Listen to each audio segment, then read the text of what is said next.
చివరి దశకు చేరుకున్న నక్సలిజం ప్రభావిత జిల్లాలు 3కు తగ్గింపు. గడిచిన 5 ఏళ్లలో 7,409 మంది మావోయిస్టుల అరెస్టు మరియు 5,880 మంది సరెండర్. ఈ సమస్య పరిష్కారానికి 10 ఏళ్ల క్రితమే ఎల్డబ్ల్యూ పక్కా ప్లాన్. బలగాల శిక్షణకు పునరావాసానికి ఏకంగా 3,681 కోట్లు.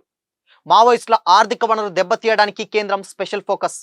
మార్చ్ 31 డెడ్ లైన్ సమీపిస్తున్న వేళ కీలక వివరాలు వెల్లడి.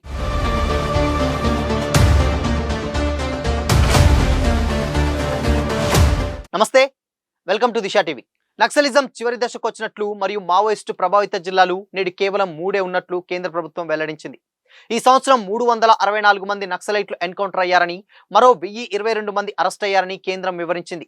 గత 5 ఏళ్లలో 7,409 మంది నక్సలైట్లు అరెస్ట్ అవ్వగా 5,880 మంది లొంగిపోయినట్లు తెలిపింది.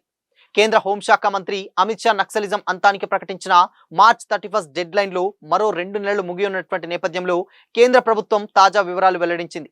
మావోయిస్టు ఉద్యమాన్ని నిర్మూలించడానికి కేంద్ర ప్రభుత్వం 2015లోనే ఓ ప్రత్యేక విధానాన్ని స్వీకరించింది. కేంద్రం, ప్రభావిత రాష్ట్రాలు ఉమ్మడిగా అమలు చేసినటువంటి ఈ విధానంలో కేంద్ర ప్రభుత్వం వేల కోట్లు ఖర్చు పెట్టింది. పోలీసులు, శాంతి భద్రతలు రాష్ట్రాల పరిధిలోకి వచ్చేటువంటి అంశమైన మావోయిజం అంతానికి రాష్ట్రాలతో కలిసి పనిచేసిందని కేంద్రం హోంశాఖ లోక్సభలో తాజాగా వెల్లడించింది. బలగాల శిక్షణ, నిర్వహణ ఖర్చులు, పునరావాసానికి, పరిహారాలకు 2014-2015 ఆర్థిక సంవత్సరం నుంచి ఇప్పటి వరకు 3,681.73 కోట్లు కేంద్రం ఖర్చు చేసింది. హై క్యాడర్ నక్సలైట్లకు లొంగిపోయినటువంటి తక్షణమే 5 లక్షలు క్యాడర్కు, అదేవిధంగా లో క్యాడర్లు 2.5 లక్షలు అందించాలని కూడా పాలసీలో నిర్ణయించుకున్నారు. ఆ ఆయుధాలు అప్పగించినటువంటి వారికి ఇన్సెంటివ్లు అందించాలని కూడా పొందుపరిచారు. లొంగిపోయిన మావోయిస్టులకు 3 ఏళ్ల పాటు నెలకు 10,000 స్టైఫాను నిర్ణయించారు. నక్సలైట్ల అంతానికి కేంద్ర ప్రభుత్వం ఒకవైపు బలగాలను పటిష్టం చేస్తూనే మరోవైపు ప్రభావిత ప్రాంతాల్లోకి రోడ్లు, మొబైల్ టవర్లు, పోస్ట్ ఆఫీసులు, బ్యాంకింగ్ సేవలు సహా ఇతరాత్రాలను కూడా ప్రవేశపెట్టింది. రాష్ట్రాలకు ఆయుధాలు, ఐటీ ఎక్విప్మెంట్లు, కమ్యూనికేషన్స్ బలగాల ట్రైనింగ్, పోలీస్ స్టేషన్ల నిర్మాణం, రవాణా ఇతరాత్రల కోసం ప్రత్యేకంగా మోడర్నైజేషన్ ఆఫ్ పోలీస్ ఫోర్స్ పథకాన్ని అమలు చేసింది. దీని ఉపపథకం కింద రాష్ట్రాల ప్రత్యేక బలగాలు, ఇంటెలిజెన్స్ బ్రాంచీలు, జిల్లా పోలీసులు, పటిష్ట పోలీస్ స్టేషన్ల నిర్మాణానికి 1,761 కోట్లు మంజూరు చేసింది. క్యాంపులు, హెలికాప్టర్ సేవలు, ఇతరాత్రాలకు 1,224.59 కోట్లు అందించింది. అదేవిధంగా మావోయిస్టుల ఆర్థిక వనరులను దెబ్బతీయటానికి, మావోయిస్టులకు వారికి ఆర్థిక సాయం చేసేటువంటి వారికి మధ్య బంధాల గుట్టను కూడా కనిపెట్టడానికి, నక్సలైట్ల ఇతర వనరులను నష్టపరచడానికి కేంద్ర ఏజెన్సీల సహకారంతో రాష్ట్ర పోలీసులు సమన్వయంలో అనేక చర్యలు తీసుకున్నారు. పలు పథకాల కింద నక్సల్ ప్రభావిత జిల్లాలో మౌలిక సదుపాయాలకు కట్టుబడినట్లు కేంద్రం వివరించింది. ఇందులో భాగంగానే 15,016 కిలోమీటర్ల రోడ్ల నిర్మాణం పూర్తి చేసింది. 9,233 మొబైల్ టవర్లు అందుబాటులోకి వచ్చాయి. 46 ఐటీఐలు, 49 స్కిల్ డెవలప్మెంట్ సెంటర్ల ఓపెన్ చేశారు. ఇకపోతే 179 ఏకలవ్య మోడల్ రెసిడెన్షియల్ స్కూల్స్ కూడా నడుస్తున్నాయి. 6,025 పోస్ట్ ఆఫీసులు, 1,804 బ్యాంక్ బ్రాంచీలు, 1,321 ఏటీఎంలు కూడా అందుబాటులోకి వచ్చాయి. 2017 నుంచి ఈ సదుపాయాల కోసం స్పెషల్ సెంట్రల్ అసిస్టెన్స్ పథకం కింద 3,953.67 కోట్లు విడుదలయ్యాయి. అయితే కేంద్ర ప్రభుత్వం చేపడుతున్నటువంటి ప్రత్యేక ఆపరేషన్లు, పథకాలతో మావోయిస్టుల ఉనికి తగ్గిపోతున్నది. 2018లో 126 నక్సల్ ప్రభావిత జిల్లాలుండగా 2025 డిసెంబర్ నాటికి 3కు తగ్గిపోయాయి. 2010లో 1936 హింసాత్మక ఘటనలు జరగగా 2025లో దాదాపు 234కు తగ్గాయి. పౌరులు, పోలీసుల మరణాలు 2010లో 1,005గా ఉండగా 2025లో 90% తగ్గి 100కు చేరాయి. 2025లో 364 మంది నక్సలైట్లు ఎన్కౌంటర్ అవ్వగా 1,022 మంది అరెస్ట్ అయ్యారు. అయితే 2,337 మంది సరెండర్ అయ్యారు. 2019 నుంచి 2026 జనవరి 15వ తేదీ కల్లా 7,409 మంది మావోయిస్టులు అరెస్ట్ అయ్యారు. 5,880 మంది లొంగిపోయారు. మావోయిస్టులను ఈ ఏడాది మార్చ్ 31 కల్లా పూర్తిగా అంతం చేస్తామని కేంద్ర హోంమంత్రి అమిత్ షా డెడ్ లైన్ ప్రకటించిన నేపథ్యంలో తాజా వివరాలు కీలకంగా ఉన్నాయి. ఇప్పుడు కేవలం 3 జిల్లాలకే పరిమితమైనటువంటి నక్సలైట్ ఉద్యమాన్ని మరో 2 నెలల్లో పూర్తిగా తుడిచివేస్తామని కేంద్రం చెబుతుంది. మొత్తంగా దేశంలో నక్సలిజం చివరి దశకు చేరుకున్నదని కేంద్రం ప్రకటించింది. ఒకప్పుడు 126 జిల్లాల్లో విస్తరించినటువంటి మావోయిస్టుల ప్రాబల్యం ప్రస్తుతం 3 జిల్లాలకే పరిమితమైందని, నక్సలిజం అంతానికి కేంద్ర హోంమంత్రి అమిత్ షా ప్రకటించిన డెడ్ లైన్ మార్చ్ 31తో ముగియనున్న నేపథ్యంలో లోక్సభ వేదికగా తాజా వివరాలు వెల్లడించింది. మావోయిస్టు ఉద్యమాన్ని నిర్మూలించడానికి 2015లోనే కేంద్రం ఓ ప్రత్యేక విధానాన్ని తీసుకొచ్చిందని కూడా, ఇందులో కేంద్రం, రాష్ట్రాలు ఉమ్మడిగా వేల కోట్లు ఖర్చు చేశాయని మరొక్కసారి గుర్తు చేసింది. ఓవైపు భద్రతా బలగాలు బలోపేతం, మరోవైపు అభివృద్ధి పనులు చేపట్టినట్లు కూడా వివరించింది.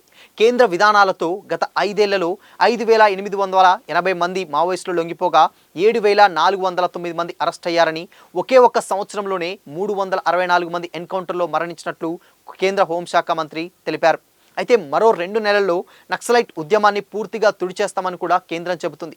అయితే ఈ స్థాయిలో అంటే ఎంతో ప్రాబల్యం ఉన్నటువంటి ఈ నక్సలిజం అయినటువంటి ఉద్యమాన్ని ఈ స్థాయిలో దెబ్బతినడానికి అనేక రకాలైనటువంటి కారణాలున్నాయి. అయితే ఎప్పుడూ కూడా నక్సలిజం అంతమవుతుందని ప్రతి ఒక్క ప్రభుత్వం వచ్చినప్పుడు చెప్తూనే ఉన్నారు. బట్ నక్సలిజం మళ్ళీ పుట్టుకొస్తూనే ఉంది. అయితే ఏదైతే బీజేపీ ప్రభుత్వం వచ్చిన తర్వాత 2015 నుంచి వీళ్ళు చేపట్టినటువంటి ఈ ఏదైతే ఆపరేషన్స్ ఉన్నాయో ఇవి కంప్లీట్గా నక్సలైట్ ఉద్యమాన్ని చాలా దెబ్బతీసాయని చెప్పొచ్చు. ఎందుకంటే ఆ పార్టీలో ఉన్నటువంటి పెద్దలను అయితే ముఖ్యంగా సీసీ మెంబర్స్ ఎవరైతే ఉంటారో వాళ్ళని టార్గెట్ చేస్తూ కొంతమంది అందులో లొంగిపోయారు. కొంతమందిని మేజర్గా ఉన్నటువంటి వాళ్ళు ఎవరైతే ఉన్నారో వాళ్ళందరినీ కూడా కంప్లీట్గా దెబ్బతీసే ప్రయత్నం చేశారు. మరికొంతమందిని ఎక్కువగా ఎన్కౌంటర్ చేయడం వల్ల అంటే మేజర్ క్యాడర్లో ఉన్నటువంటి వాళ్ళని ఎన్కౌంటర్ చేయడం. అయితే కొన్ని బెటాలియన్ బలగాలకు సంబంధించినటువంటి లో క్యాడర్ ఏవైతే ఉన్నాయో వాళ్ళందరూ సరెండర్ అయిపోవడం, మేజర్ క్యాండిడేట్స్ ఏవైతే ఉన్నారో వాళ్ళని ఎన్కౌంటర్ చేయడం. దాని తర్వాత ముఖ్యంగా ప్రభుత్వం ఇప్పుడున్నటువంటి సిచ్యువేషన్స్లో ఆల్మోస్ట్ 2026 జనరేషన్స్లో కూడా అంటే ఇప్పుడున్నటువంటి సిచ్యువేషన్స్లో టెక్నాలజీ చాలా అప్డేట్ అయింది.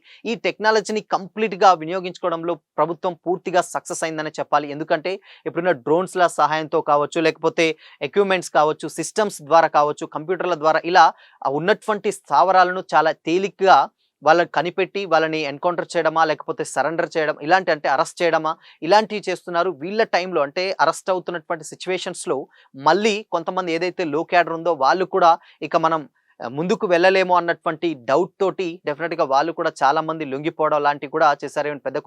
కొంచెమంది పెద్ద నాయకులు కూడా పార్టీలో ఉన్నటువంటి నాయకులు మల్లోజుల లాంటి నాయకులు కూడా లొంగిపోవడం పార్టీకి తీవ్రంగా తీసిందని అయితే చెప్పొచ్చు. ఇక బర్సిదేవా ఏదైతే లొంగుబాటు ఉందో దాని తర్వాత హిడ్మా ఎన్కౌంటర్, దాని తర్వాత ఇలా ఒక్కొక్కరిగా ప్రతి ఒక్కరికి కంప్లీట్గా అంటే మేజర్గా ఉన్నటువంటి క్యాండిడేట్లని టార్గెట్ చేస్తూ ప్రభుత్వం ఫస్ట్ వాళ్ళ నుంచి ఉన్నటువంటి విధానాన్ని తీసుకొచ్చింది. దాని తర్వాత లో క్యాడర్ కానీ ఇబ్బంది పడుతూ ఉన్నాయి. అయితే మేజర్గా ఏదైతే ఇప్పుడున్నటువంటి సిచ్యువేషన్స్లో వీళ్ళ దగ్గర ఏదైతే మావోయిస్టుల దగ్గర టెక్నాలజీగా అంతగా అభివృద్ధి చెందకపోవడంతో ప్రభుత్వాల దగ్గర ఉన్నటువంటి టెక్నాలజీ తోటి వాళ్ళని ఈజీగా ట్రేస్ అవుట్ చేయడం.